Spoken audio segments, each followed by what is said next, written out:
जरांगे यांचा हेकेखोरपणा आम्ही अनुभवला. हा असा शब्द घाला, तो तसाच शब्द घाला, हे असंच झालं पाहिजे, आताच झालं पाहिजे, तसंच करा, असंच करा. आम्ही इतके परेशान झालो. आणि मग आम्हाला सुधारणाच काय करावं काय नाही करावं. मुळात आपण आपल्या समोर मला अजून एक बाजू ठेवायची की मी ही पत्रकार परिषद कशासाठी घेतो, मी जरांगेवर का आक्षेप घेतो, का बरं, मला काय माझा प्रसिद्धीसाठी हव्यास आहे का, तर ही काय प्रसिद्धी आहे का.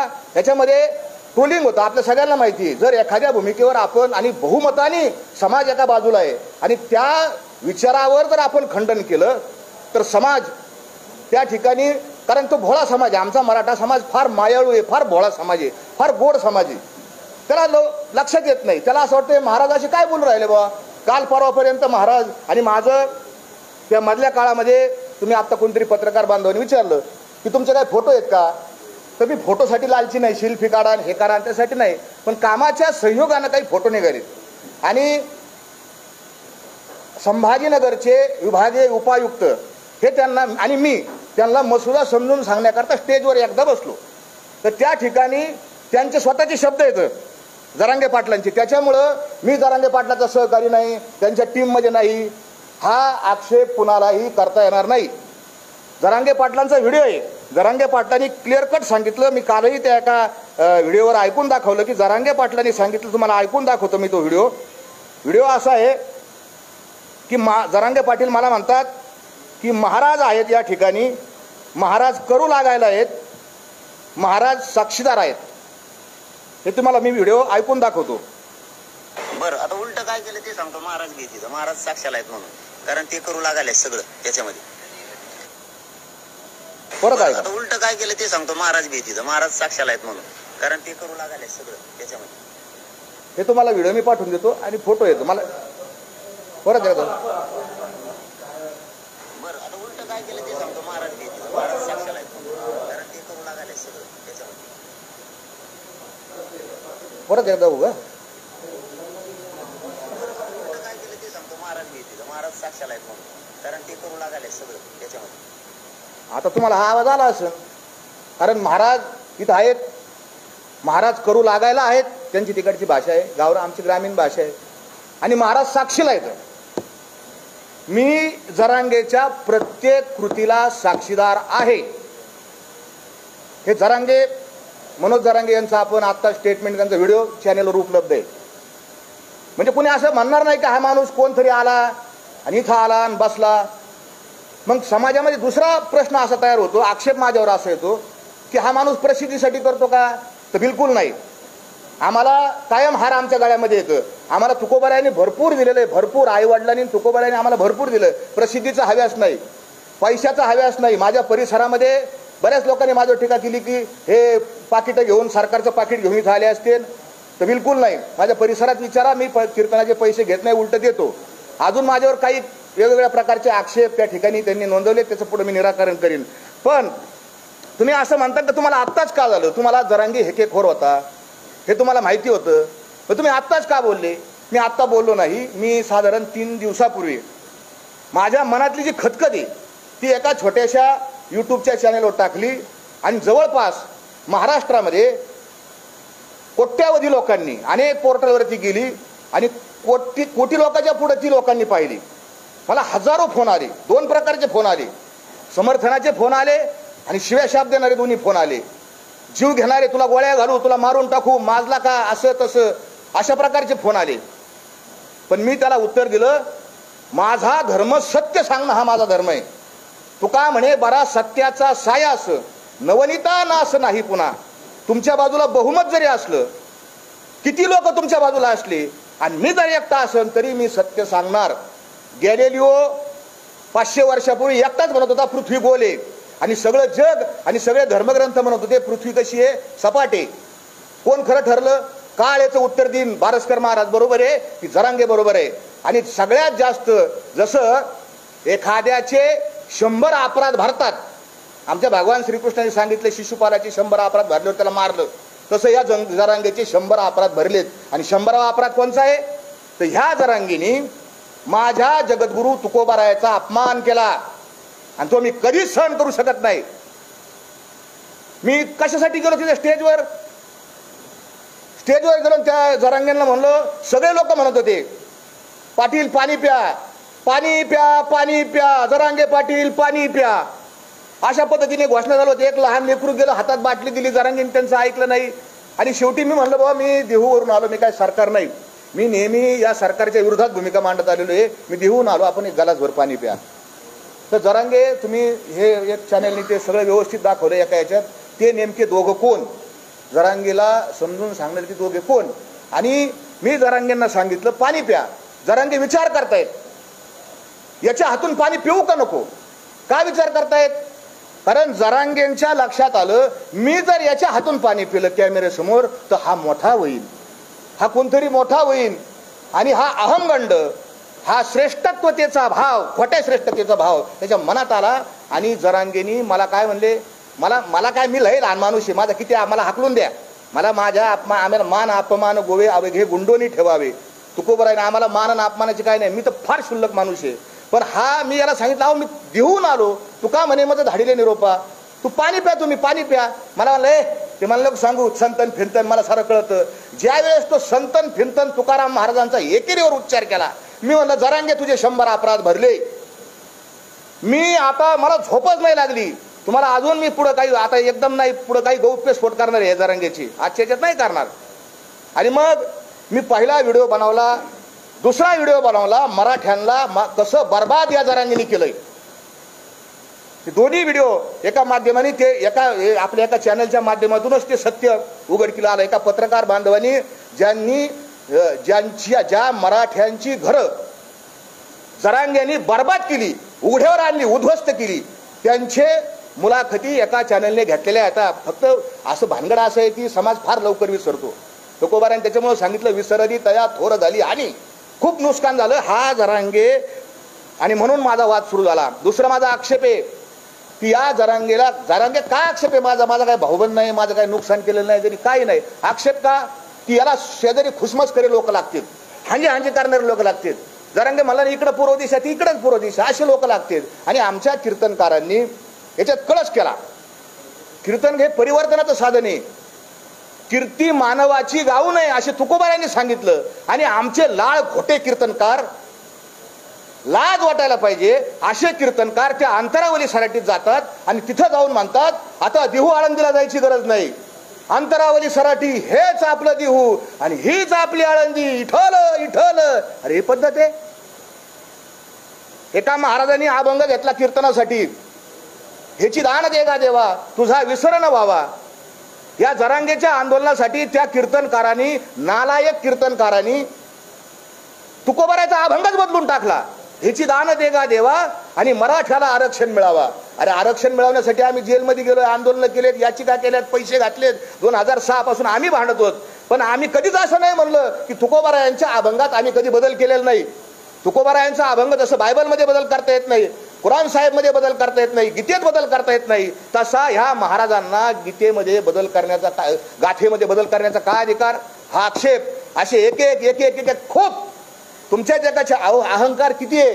का बोलतो मी तुम्हाला, माझी तळमळ, माझी कळत असेल तुम्हाला पोटातली तळमळ. याची एवढी पोरगी एका चॅनलवर मुलाखत गेली, काय म्हणली, माझे पप्पा एवढे मोठे आहेत की ते देवाला झुकू शकतात. देव माझ्या पप्पाच्या पाया पडन, आमचा देव पांडुरंग आहे, पांडुरंग तुझ्या बापाच्या पाया पडन. एवढा जरांगे मोठा झाला. आणि लोक तुम्ही ऐकून कसं घेता लोक? अरे मराठ्यांना आरक्षण मिळावा याच्यासाठी आपण काय लागन ते करू, सरकारला अंगावर घेऊ, काही करू, पण देवाचा काय संबंध, तुकोबाराचा अभंगाचा काय संबंध? हे का कसं काय? मला अनेकांचे फोन आले, ती बारकी पोरगी आहे. अरे बारकी पोरगी आहे, मग ज्यावेळेस लग्नाच्या सोयरिकी होतात का घर बघायला जाते? आईबाप कशी येतं, जसे आईबापाचे संस्कार तसे त्या लेकराचे संस्कार असतील. एवढं लेकरू त्याची इतकी अहंकाराची भाषा असन तर बापाची किती अहंकाराची भाषा आहे. हा मनुष्य मराठा समाजाचं नुकसान करणारा आहे, मराठा समाजाचं वाटोळं करणारा हा मनुष्य. मला हा अनुभव आला. एखादी गाडी चाललेली आहे आणि गाडीचा ड्रायव्हर पेलेला आहे, प्रवासी बसलेले आहेत आणि ते मला कळालं तर माझं काम काय, पहिलं उतरून घ्यायचं आणि लोकांना सांगायचं हे बाबा खाली उतरा, गाडी ड्रायव्हर पेलेला आहे, खाली उतरा, तर गाडी खड्ड्यात जाईन, दरीत जाईन, मरताना तुम्ही. हे माझं सांगणं काम आहे, म्हणून इथं बसलोय. गाडीचा ड्रायव्हर पेलेला आहे, गाडी खड्ड्यात जाणार आहे. माझं सांगायचं काम आहे, मी सत्य सांगणार. मला खूप धमक्या आल्या, गोळ्या घाला, मारा, सगळ्या रेकॉर्ड येतात. तू मार, बॉम्ब लाव, जाळ, पण मी खरं बोलल्यापासून हटणार नाही. माझे जे आक्षेप येतं, आता माझ्यावर अजून एक आक्षेप, हा छगन भुजबळचा माणूस आहे, छगन भुजबळचा माणूस, हा सरकारचा माणूस आहे, हा मोठा आक्षेप आता सध्या त्यांनी हा फुटला. मी ना छगन भुजबळचा माणूस आहे ना या सरकारचा माणूस आहे. मी इतक्या टोकाची टीका भाजपवर केलेली या आंदोलनात की समाज माध्यमावर उपलब्ध आहे, माझ्या मोबाईलमध्ये सुद्धा उपलब्ध येतं. फडणवीस यांना मी काय म्हणलो, भुजबळांना मी काय म्हणलो, भयानक टीका मी केलेली आहे. मला सगळे लोक म्हणायचे हो महाराज आरक्षण म्हणजे त्यांनी टीका नका करू इतकी. या पद्धतीने मी टीका केलेली आहे. ज्या वेळेस भुजबळ आंबडच्या सभेमध्ये, आमच्या नगर शहराजवळ शिंडी नावाचं गाव आहे, तिथली एक महिला सरपंच आहे आणि त्या महिला सरपंच बाईने जरांगे यांच्याविषयी एका फेसबुक या व्हॉट्सअपच्या ग्रुपवर अतिशय घाणेरड्या शब्दात टीका केली. त्यावेळेस त्या महिलेवर आम्ही गुन्हा दाखल करायला गेलो आणि भुजबळ साहेब ज्यावेळेस बोलले त्या आंबडच्या सभेत, तर भुजबळ साहेबांचा निषेध आम्ही त्या गावात सभा घेऊन व्यक्त केलेला आहे आणि तो व्हिडिओ माझ्याकडे उभा आहे. मला आपण भुजबळांच्या आणि जसं जरांगे चुकले, मी जरांगेच्या विरोधात बोललो, भुजबळ चुकले, भुजबळांच्या विरोधात बोललो आणि उद्याही भुजबळ जर चुकले तरी मी भुजबळांच्या विरोधात बोलणार आहे. भुजबळ आमचे मित्र नाहीत. काहीतरी कारण काढून मला त्या भुजबळांचं काही घेणं नाही. त्यांच्या तोंडावर मी कसं काय हात ठेवू? विधानसभेत ते बोलले ते भंडारा डोंगराचे अजय महाराज बारसकर आहेत आणि त्यांनी हे जरांगे हेकेखोर आहेत असं त्यांना बोलून नाही दिलं. त्यांनी माझं नाव घेतलं, 3दा नाव घेतलं. मी म्हणलो की त्यांना माझं नाव घ्या, माझा काही संबंध. कोणी लाख कोटी लोकांनी व्हिडिओ पाहिला, कुणी काही बोलू शकतं. हा त्यांचा, मी भुजबळाचा माझा काही संबंध नाही. आता मुद्द्याचा विषय सांगतो, आरक्षणाच्या बाबतीतला विषय सांगतो. हे झाले त्याचे सगळे आणि त्याचं हे सगळं कायम हेच आहे की हा माणूस कसा कसा हे करतो. परंतु आरक्षणाच्या संबंधानं मी त्याला पहिलं सांगतो की आपलं काय ठरलं होतं 15 जानेवारीला. अजून एक त्याचं वैशिष्ट्य सांगतो, तो सरकारला निवेदनच देत नाही. त्याचं एक निवेदन दाखवा मला की बा आपण काही जरी असलं नाही, तुम्हाला रजा जरी काढायची असेल पत्रकाराला तरी तुम्ही रजेचा अर्ज देता, प्रति संपादक साहेब अशी रजा काढायची. हा तुम्ही जरांगेंचं एक पण निवेदन नाही, सिंगल वन निवेदन नाही सरकारकडं. पण जरांगेंचं निवेदन कॅमेऱ्यासमोर त्यांनी माझ्याकडे लिहून दिलंय, तो नाकारूच शकत नाही. माझ्याकडे त्याच्या ज्या 4 मागण्या आहेत ना त्याच्या अक्षरात लिहिलेल्या आहेत. त्यांनी काय 4 मागण्या केल्या आणि तो कसा पलटतो, आज पलटी, उद्या पलटी, परवा पलटी, तेरवा पलटी, रोज पलटतो जरांगे आणि खोटं बोलतो. जरांगेवर काय विश्वास ठेवला समाजाने की जरांगे पारदर्शक आहे. कोणतीही मीटिंग कॅमेऱ्यासमोर करतो, मंत्री येऊन द्या घोडा लावतो, त्याला घोडा लाव, याला घोडा लाव, याला बोल, त्याला आमदाराला बोल, शिव्या घाल. समाजाने प्रेम केलं, कारण कसं आहे मराठा समाजाला खरं बोललेलं आवडतं आणि तोंडावर बोललेलं आवडतं. मराठा समाजाने स्वीकारलं, मी स्वीकारलं. पण जरांगेने 23 डिसेंबरच्या रोजी पहिली गुप्त मीटिंग कन्हैया हॉटेलमध्ये घेतली आणि त्या मीटिंगचा मी साक्षीदार आहे. त्या बंद खोलीमध्ये आपल्या चॅनलच्या माध्यमाची अशी काच होती, काचेच्या बाहेर कॅमेरे लावले होते. जरांगे आमच्याशी बोलत होते, माझी कॅमेऱ्याकडे पाठायचे. मी तुम्हाला पहिल्यांदा सांगितलं की मी त्या मीटिंगचा प्रतिनिधी आहे, आतला साक्षीदार आहे. जरांगे आत एक बोलले आणि कॅमेऱ्यासमोर बाहेर जाऊन दुसराच बोलले. मला माहिती आहे काय बोलले, मी योग्य वेळी ते जाहीर करेन. दुसरी गुप्त मीटिंग आणि त्या दिवशी काय ठरलं होतं, 23 डिसेंबरची हे होतं आणि 25 तारखेला मुंबईला निघायचं होतं. सगळ्यांच्या साक्षी निघायचं होतं. जरांगेंनी सभेत काय घोषणा केली, 20 जानेवारीला. कुणी कोणाला विचारून 20 तारीख दिली, काय संबंध 20 तारीख द्यायचा. मुंबईला मोर्चा निघाला आणि हे ड्राफ्ट आम्ही घेऊन गेलो. सरकारचे लोक होते, हा ड्राफ्ट असा वाचून दाखवलाय. बच्चू कडू आमदार त्यावेळेस होते आणि त्यांनी अक्षरशः शब्द ना शब्द हा कॅमेऱ्यासमोर ड्राफ्टचा वाचून दाखवला. तो माझ्या माहितीप्रमाणे 18 जानेवारीचा व्हिडिओ आहे, तुम्ही काढून बघा.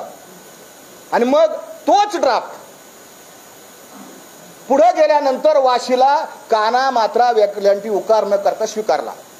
जाताना परत काय झालं, गुप्त मीटिंग करणार नाही, कोणाशी बंद खोलीत बोलणार नाही, मी साक्ष देतो. कारण ते म्हणलेले जरांगे की महाराज साक्षीला येतं. आज जरांगेंची साक्षच बाहेर निघणार आहे. रांजणगाव गणपती येथे एका बंगल्यावर पहाटे 4 ते 6 या इतक्या वाजता एका उच्च पदस्थ अधिकारी, ज्या अधिकाऱ्याला त्यांनी शिव्या दिल्यात आत्ता, त्याच्याबरोबर मिटिंग केली. 2 तास मिटिंग केली. तो अधिकारी हुशार, त्याला माहिती आज त्यांनी सगळी रेकॉर्डिंग करून ठेवलेली. त्यांनी शिव्या खाल्ल्या, आता तो कवा ते रिटायर होईनच. जरांगेचं सगळं बिंग बाहेर फुटणारे. पुन्हा त्याच अधिकारी पुण्यामध्ये जे कॉलेज येते शेती महाविद्यालय, तिथून गाडीत बसले ते 2 जण आणि गाडीमध्ये त्यांनी अर्धा तास मिटिंग केली, गुप्त मिटिंग. लोणावळ्याची गुप्त मिटिंग तुम्हाला सगळ्याला माहिती आहे आणि वाशीला सुद्धा गुप्त मिटिंग केली. म्हणजे हा पारदर्शक नाही, हे समाजाने पहिलं डोक्यात ठेवावं. हा पारदर्शक माणूस नाही. दुसरं, वाशी मार्केटमध्ये त्या तिथं सभा चालू होती.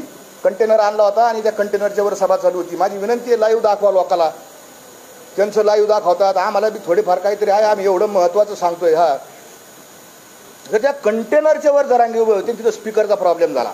मी त्यावेळेस त्या जरांगेंचा सहकारी नव्हतो, कारण मला हे गुप्त मिटिंगा आणि काहीतरी आतल्या आत शिस्त आहे हे माझ्या लक्षात आलं.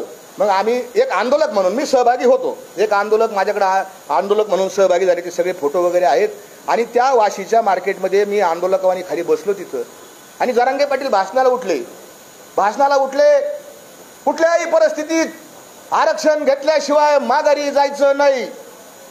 पुढे त्यांनी आज अजून एक सांगितलं, आरक्षण दिलं तरी आझाद मैदानात जायचं आणि नाही दिलं तरी तुम्हाला माहिती आहे आझाद मैदानात जायचं. सगळ्यांनी गुलाब टाळ्या वाजवल्या, हे जल्लोष केला. आमचे 7, 8, 10, 20, 5-7 हजार लोक आझाद मैदानात जाऊन बसले. आधी चला आपल्या जागा धरून बसू. आणि मग पुन्हा भाषणात ते काय म्हणले, सरकारने आपल्याला इतके वेळ वाट पाहायला नाही पाहिजे, द्यायला पाहिजे लगेच GR. तर तिथं ते सरकारच्या वतीनं सेक्रेटरी भांगे आणि अजून 1-2-4 जण सरकारचे होते, त्यांनी लगेच सांगितलं 15 मिनिटात GR देतो, ते अध्यादेश देतो. आपण ऐका, 15 मिनिटात देतो म्हणले. लगेच ते म्हणले, बघा हे काय म्हणायला लागलेत, 15 मिनिटात देतो, 15 मिनिटात देतो. ते म्हणायला लागले बरं का, ते म्हणायला लागलेत. हे सगळं नाटक आहे, 1 नंबरचा नाटक्या माणूस आहे. 15 दिवसापूर्वीच ते अध्यादेश नाही, त्याला काही कळत नाही, त्याला कायदे तिथं काडीची अक्कल नाही, त्याला काडी कायद्याचा म्हणता का ढ कळत नाही त्याला. हे द्यायला लागलेत. 15 मिनिटात कसं शासन निर्णय होईल? 15 मिनिटात अधिनियम अध्यादेश 15 मिनिटात द्यायला लागलेत. आणि मग नाटक केलं, ते GR घेतला. आणि मग काय पुन्हा फार महत्वाचे शब्द तुम्ही का सांगतो, फार महत्वाचं आहे. अधिक मी काय जास्त घेणार नाही, एकाच मुद्द्यावर पत्रकार परिषद संपवणार आहे. आणि मग त्यांनी तो सगळ्या सोयऱ्याचा GR हातात घेतला आणि काय म्हणलं, नीट ऐका, माझ्या सगळ्या मराठा बांधवांना आणि सगळ्या महाराष्ट्रातल्या सगळ्या लोकांना विनंती आहे की मराठा समाज तुमचा दुश्मन नाही. आम्ही जात जोडण्याचं काम करतो. विष्णुमय जग वैष्णवांचा धर्म भेदाभेद भ्रमामंगळ. आणि मग जरांगेंनी काय सांगितलं की हे अर्धवट ज्ञान लय बेकार असतं आणि मग हे सगळं वाचून घ्यावं लागेल. त्याच्यातला काना, मात्रा, यकार, ओलांटी हे सगळं वाचून घेऊ, बघून घेऊ. पटलं तर हा अधिनियम अध्यादेश घेऊ, नाही तर आझाद मैदानात जाऊ. हे त्यांचे शब्द आहेत. मी थोडाफार मागं पुढे होईन, पण त्याचा आशय असा आहे. आणि मग तो GR घेतला, शासन निर्णय घेतला. आणि मग हे जरांगे साहेब पुन्हा त्या बंद खोलीमध्ये जाऊन त्यांनी चर्चा केली. हे जे जरांगे आहेत ना, हे सामाजिक विद्वेष पसरवतात. आमच्या समोर ते जे भांगे जे आहेत, सेक्रेटरी समाज कल्याण खात्याचे प्रधान सचिव, त्यांना म्हणतात हेवांदऱ्याचे हेवांदरी आहे. म्हणजे लोक खुश करायला बीडमधले लोकांचं त्यांना आनंद वाटायला हलाबाड माणूस आहे. आणि मग ह्या भांगेंच्या बरोबर जरांगेंनी बंद खोलीत कस काय चर्चा केली, सगळ्यांनी पाहिलं तुम्ही.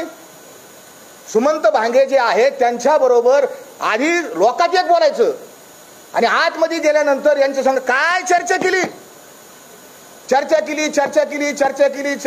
भांगे साहेब बी हुशार येतं, त्यांनी बी चर्चा रेकॉर्ड केलेली असणार.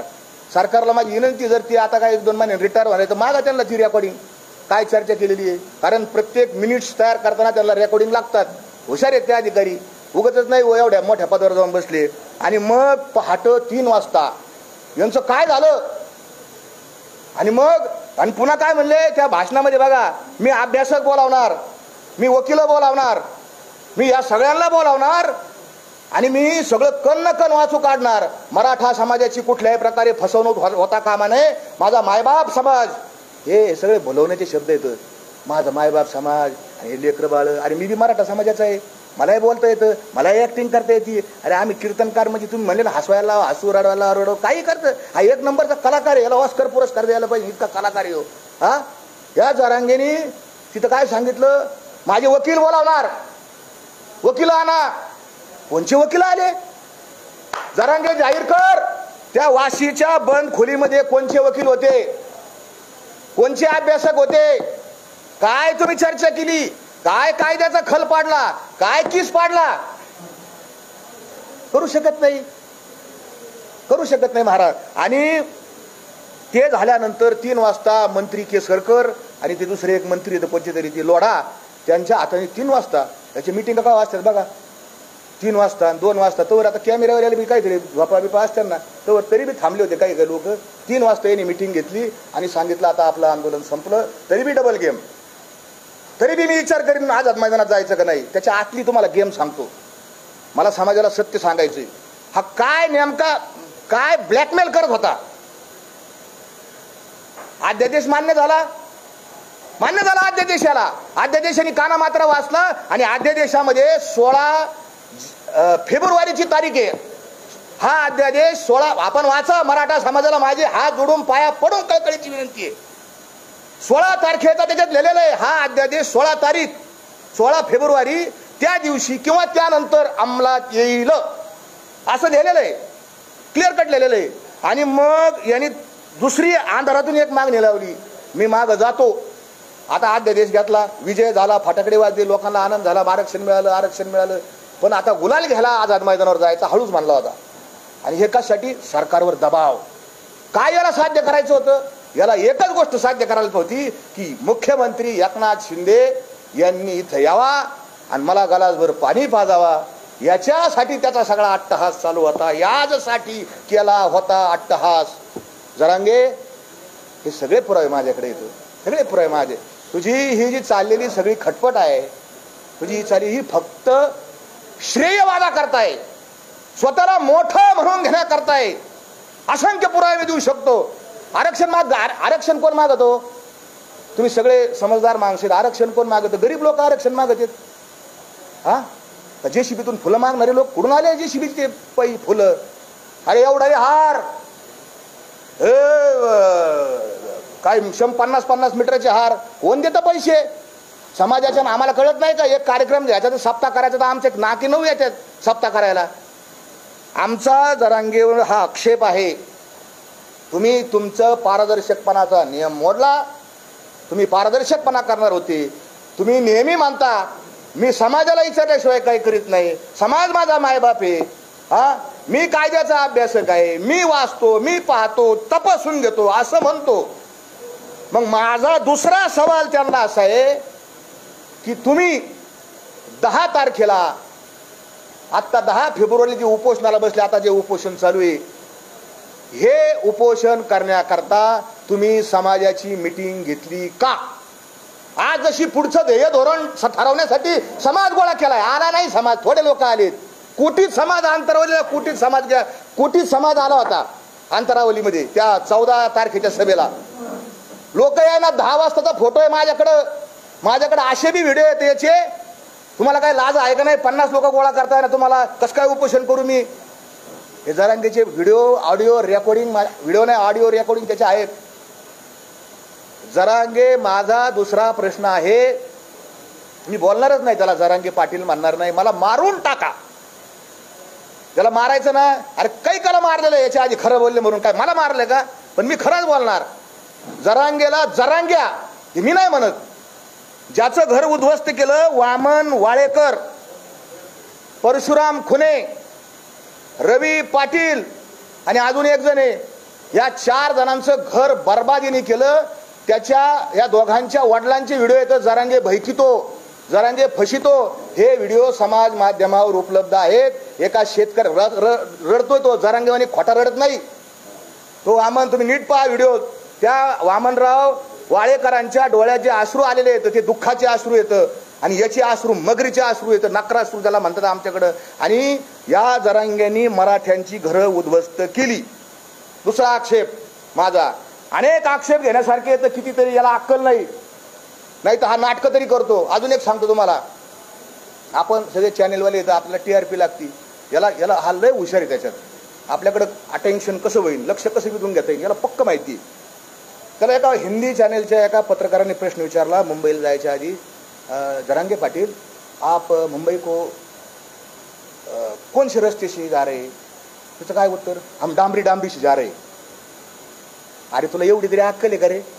हाँ, तुला काय विचारले पत्रकारांनी, तुम कौन से रस्ते से जाने वाले हो? हो तो डांबरी डांबरी से. अरे रस्ते म्हणजे तुम बीड से, नगर से, पुणा से, कैसे जा रहे हो? एक तर ह्या हा जो व्हिडिओ परत काढा आणि वाचा, ऐका. हा म्हणतो, पत्रकार विचारतात कोणत्या रस्त्याने जाणार, हा म्हणतो डांबरीहून जाणार. हे उत्तर आहे. एक तर याला अक्कल नाही, नाही तर हा लोकांना फसितो. याचे दोनच उत्तर आहेत, तिसरं उत्तर नाही. हा प्रचंड शातीर माणूस आहे, कितीतरी शातीर. याला माहिती आहे TRP कशी मिळेल, शिव्या दिल्या का. त्या दिवशी आम्ही गेलो, छत्रपती शिवाजी महाराजांचा पुतळा पाठीमागे लावलेला आहे, महिलांच्या बद्दल कसं बोलावं. हा, अशीच असती सुंदर आमुची आई. शिवाजी महाराज ही संस्कृती ना, त्यांनी शिकवलं ना, मागं पुतळा आहे ना शिवाजी महाराज तुझ्या. काय म्हणतात, शत्रूच्या स्त्रीला सुद्धा आईचा दर्जा शिवाजी महाराज ही शिकवण आहे. आणि ते मधुकर आर्दड कमिशनर समोर बसलेले आहेत. हा लोळतोय आमच्या ग्रामीण भाषेत लोळतोय. अहो, तुमच्या घरी पाहुणे आल्यावर तुम्ही आजारी जरी असलं असं उठून तर बसता ना, इतकी तरी माणुसकी असते ना आपल्यात. खरं बोला. हा लोळतोय तिथं असा. आणि ते कमिशनर बिचारे बसले तिथं, आणि ते कमिशनर ते म्हणले काय, आणि काय सुरू केलं, तुझ्या आईचा, मी बोलणार नाही पुढं, टिंब टिंब टिंब टिंब. अरे जरांगे, ही संस्कृती का? तुझ्या आईबापान तुला हे शिकवलं का? ते जे आर्दड नावाचे जे अधिकारी आहेत ते बी मराठा समाजाचे आहेत ना. हा, शेतकऱ्याच्या घरातले आहेत ना. तिने काहीतरी अभ्यास केला असेल, तिने काहीतरी पुस्तकं वाचली असतील. हा, ते कष्टातून अधिकारी झाले आणि त्यांना तू शिव्या घालतो. त्याच्याबरोबर माझे जे सहकारी आहेत, डॉक्टर संतोष यादव नगरचे, यांनी मराठवाड्यावर ज्या नोंदी मिळाल्यात ना आता 30-40 हजार, या डॉक्टर संतोष यादवांचे अनंत उपकार येतं.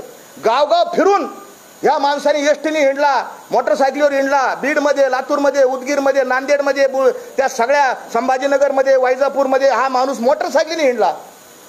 आणि हा याला काय म्हणतो, तुम्ही सरकारच्या भाकरी खातात, आम्हाला भाकरी मिळत नाही. हा, आणि नीट घाला. आता ते मला बोलताच आहे ना. अहो, आपल्याला बोलता येईल की याची भाषा? मला सांगा ना. मलाही बंधन आहे, तुमचं लाईव्ह चालू आहे, मला असं कळलंय. हा, तुमची आई असं पुढे बोलला, हा याला पटतं का, याला शोभतं का? जाम. अरे तू सरकारला शिवाय दे, मी बोलणार नाही ते शिंदेचं, पवारांचं, ते फडणवीसचं, मला काय घेणं नाही त्यांचं. मी त्यांच्या कालही विरोधात होतो, आजही त्यांच्या विरोधात आहे, आणि उद्याही त्यांच्या विरोधात राहणार जर ते चुकले तर. आणि त्याच्या आधीचे जे काँग्रेसचे तर त्यांच्या बी मी विरोधात होतो पहिल्यापासून. आपल्याला हे पटतच नाही, हे राजकारण लोक आपल्याला पटत नाही, म्हणून हे राजकारण सोडण्या पारमार्थाला लागलोय. खूप बोललाय तो, म्हणजे हे कल्पना शक्तीच्या बाहेर आहे कोणताही माणूस. मी विनंती करतो, मला अनेकांचे फोन आले, महाराज आणि तुम्ही काय आले तिथे गेलते, आणि तुम्ही काय आले गेलते तिथं. अरे यांनी बोलावलं मला, माझ्याकडे रेकॉर्डिंग घेता, यांनी बोलावलं, यांनी मला माफी मागितली, त्याच्या कोर कमिटीने माफी मागितली. चुकलं महाराज तुम्ही या. आणि मी गेलेलो नाही, मला आत्मसन्मान आहे, मला सुद्धा मान सन्मान आहे, मी कशाला जाऊ त्याच्या स्टेजवर जर अपमान केला तर. आणि त्यांनी बोलवलं महाराज. आणि ह्या सगळ्या गोष्टी, अनेक गोष्टी सांगण्यासारख्या आता.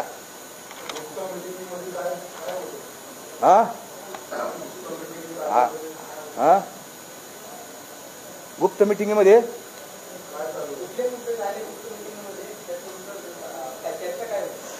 आता हे तुम्ही विचारायला पाहिजे त्याला. होतो ना. पहिली गुप्त मिटिंग कन्हैया हॉटेलमध्ये झाली 23 डिसेंबरला. बीडला, ते बीड संभाजीनगर रस्त्यावर कन्हैया हॉटेल म्हणून आहे, तिथं पहिली गुप्त मिटिंग झाली. ती काय म्हणजे इंटरनेटवर आहे. दुसरी गुप्त मिटिंग त्यांची म्हणजे मला माहिती असलेली बरं का. दुसरी गुप्त मिटिंग झाली रांजणगावला एका बंगल्यामध्ये, MIDC मध्ये, जिथं ते मुक्कामाला होते. त्याचा टायमिंग सांगतो, पहाटे 4 ते सकाळी 6 वाजेपर्यंत. तिसरी गुप्त मिटिंग यांची पुण्याचा जो रस्ता आहे जिथून ती आमचा मोर्चा चालला होता सगळा, त्याच्यामध्ये एक हे पुण्याचं पाषाण रोड आहे, ते औंधचा परिसर आहे, राजभवन आहे, तिथून ते दोघं साहेब मोठे उच्च अधिकारी होते, ते दोघं माझ्या देखत त्यांच्या गाडीत बसले. मला म्हणले तुम्ही बसा. मी म्हणलं मी नाही बसत, मी नाही मोकळा म्हणलं, हे शितुडे शेणून घ्यायला मला नाही मोकळा. आणि ते गेले. त्याच्यानंतरची मिटिंग लोणावळ्याला झाली, ती मला सगळ्यांना माहिती होती. लोणावळ्याला आपण आक्षेप घेतलेले तर, आणि त्याच्यानंतरची बंद मिटिंग वाशीला झालेली आहे.